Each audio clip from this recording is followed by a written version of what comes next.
You know, for everyone who complains that Legend of Korra had tech that was too advanced too fast, I feel like we're forgetting something. A bare minimum of 70 years before The Legend of Korra, we had steam powered ships.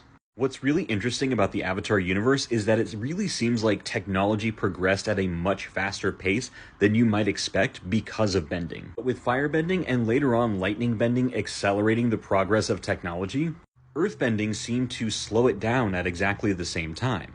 We'll see this more in Book 2 or even in the Omashu episode, but they don't really need technology when they can move trains with earthbenders. The train in Ba Sing Se is nothing more than a bunch of stone compartments that are then just pushed by earthbenders. But in the end, it'll all add up to this.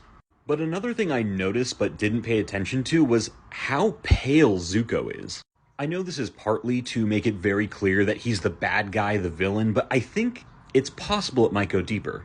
I can't remember if Zuko was still this pale in the flashback, so we'll see when we get to that, but I have a feeling this has more to do with the fact that he spends more of his time in his private quarters than he does outside with the rest of the crew.